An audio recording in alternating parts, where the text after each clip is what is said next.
Ավելի քան 77 միլիոն ոսկե զարդերի հափշտակության օպերացիան ձախողվեց։ Երևանի 3 բնակիչներ խմբի կազմում նախապատրաստել էին ավելի քան 77 միլիոն դրամ արժողության ոսկե զարդերի եւ այլ թանկարժեք իրերի հափշտակություն։ Հանցանքի կատարման համար կատարել են մի շարք աշխատանքներ եւ չեն կարողացել սկսել հանցանքի կատարումը։ Հանցագործությունը բացահայտվել եւ կանխվել է ազգային անվտանգության ծառայության աշխատակիցների շնորհիվ։ Հայաստանի Հանրապետության քննչական կոմիտեի Գեղարքունիքի մարզային քննչական վարչությունում նախաձեռնված քրեական վարույթով առերևույթ փաստական տվյալներ են ձեռք բերվել այն մասին, որ Երևան քաղաքի բնակիչները խմբի կազմում 2024 թվականի սեպտեմբերի ընթացքում նախապատրաստել են Գեղարքունիքի մարզում բնակվող ամուսիններին պատկանող շուրջ 77 միլիոն 446 հազար դրամից մինչև 116 միլիոն 169 հազար դրամ արժողության ոսկե զարդերի եւ այլ թանկարժեք իրերի բացահայտ հափշտակությունը, սակայն չեն կարողացել սկսել հանցանքի կատարումը, քանի որ բացահայտվել են ազգային անվտանգության ծառայության կողմից։ Դեպքի առթիվ Հայաստանի Հանրապետության քննչական կոմիտեի Գեղարքունիքի մարզային քննչական վարչության Սևանի քննչական բաժնում նախաձեռնվել է քրեական վարույթ։ Նախաքննության ընթացքում կատարվել է մի շարք քննչական եւ վարույթային գործողություններ։ Դատախազի կողմից որոշում է կայացվել Երևան քաղաքի երկու բնակիչների նկատմամբ հանրային քրեական հետապնդում հարուցելու մասին։ Որոշումներ են կայացվել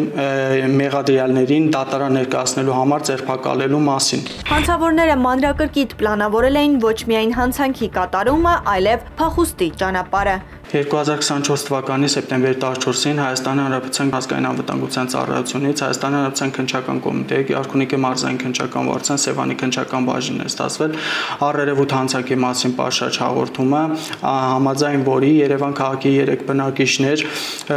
2024 թվականի սեպտեմբեր ամսվա ընթացքում նախնական համաձայնությամբ խմբի կազմում դիտավորությամբ այլ պայման են ստեղծել հանցակիցներ հավաքագրելու, հանցանքը կատարելու, նրանց հետ նախնական համաձայնության գալու ուժողի անձը նրա բնակարանը, հարակից տարածքների ուսումնասիրելու, ինչպես նաև բնակարան ապօրինի մուտք գործելու, բնակարանից դուրս գալու, հանցանքի վայրից հեռանալու, աննկատ ուղիները կանխորոշելու, հանցագործության հնարավոր խոչընդոտները վերացնելու եղանակով նախապատրաստել են Գեղարքունիքի մարզի Սևան քաղաքի երկու բնակիչների բնակարան ապօրինի մուտք գործելու եւ նրանց բնակարանից առանձնապես խոշոր չափի այն է 200,000 ԱՄՆ դոլարից 300,000 ԱՄՆ դոլարին համարժեք 77 միլիոն 446 հազարից մինչև 216 միլիոն 169 հազար դրամ արժողությամբ ոսկե զարդեր եւ այլ թանկարժեք իրեր բացահայտ հափշտակելու համար, սակայն իրենց կամքից անկախ հանգամանքներում հանցագործությունը չեն կարողացել սկսել, քանի որ նկարագրված հանցագործության նախապատրաստությունը բացահայտվել է Հայաստանի Հանրապետության ազգային անվտանգության ծառայության աշխատակիցների կողմից։ Բացի այդ, ենթադրյալ հանցանք կատարած անձինք նախնական համաձայնության են եկել միմյանց հետ էլեկտրաշոկի միջոցով տարադրամի փոխանակմամբ զբաղվող դեռևս ինքնությունը չպարզված անձից բռնության գործադրմամբ խոշոր չափի 3 միլիոն 870 հազար դրամ հափշտակելու հարցի շուրջ։ Վերջիններից նկատմամբ որպես խափանման միջոց կիրառվել է կալանքը։ Միջնորդություններ են ներկայացվել Գեղարքունիքի մարզի առաջին ատյանի ընդհանուր իրավասության դատարան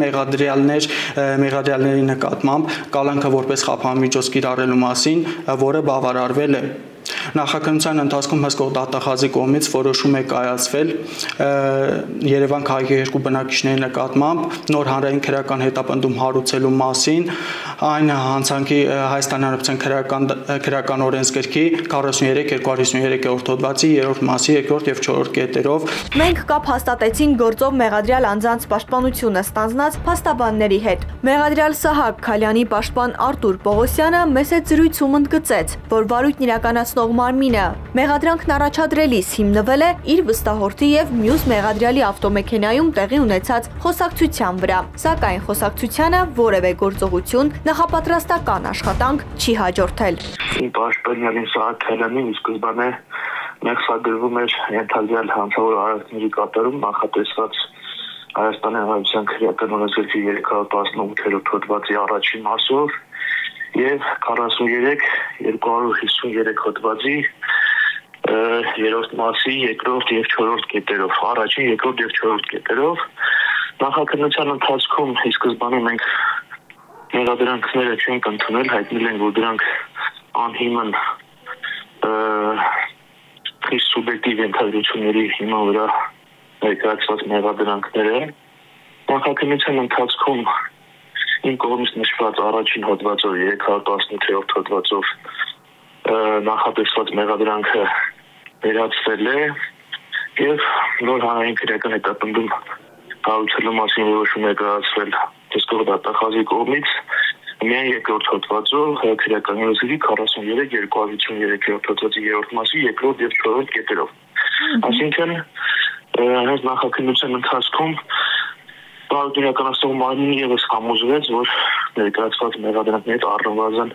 առաջինը հիմնավոր չէ եւ իր որոշումը պետք է մեղադրանքը վերացրեց։ Ինչ վերաբերում է մյուս մեղադրանքին, որը կողոպուտի նախապատրաստությունն է, այս մասով ևս բավարար հաստական տվյալներ ի սկզբանե չի եղել քրեական վարույթի նյութերում եւ միակ հաստական տվյալը, որի հիման վրա նախաքննական մարմինը այս մեղադրանքը ներկայացրել է, դա սույն քրեական գործով մյուս մեղադիա Լիպարիտ Մարգարյանի ավտոմեքենայում իրականացված օպերատիվ հետախուզական միջոցառման արդյունքում ձեռք բերված տվյալներն են, որի ժամանակ մեղադիաներ Լիպարիտ Մարգարյանը եւ Սահակ Քալյանը վերացական բնույթի ինչ-որ խոսակցություններ են ունեցել Սևան քաղաքում գտնվող մի ուրեմն առանձնատան, այդ առանձնատանը ինչ-որ թանկարժեք իրերի, գումարի հետ կապված եւ ինչ-որ վերացական բնույթի խոսակցություններ դրանք զուտ եղել։ Ընդ որում այդ խոսակցությունը եղել է 2024 թվականի սեպտեմբերի 10-ին, իսկ մեղադրանքները ձերբակալվել են նույն թվականի սեպտեմբերի 16-ի ուշ երեկոյան, այսինքն այդ խոսակցությունից 6-7 օր անց։ Իսկ վարույթ իրականացնող մարմինը մեղադրում է մեղադրանքներին, որ իբրև թե նրանք նախապատրաստել են տվյալ հանցագործության կատարումը, այնինչ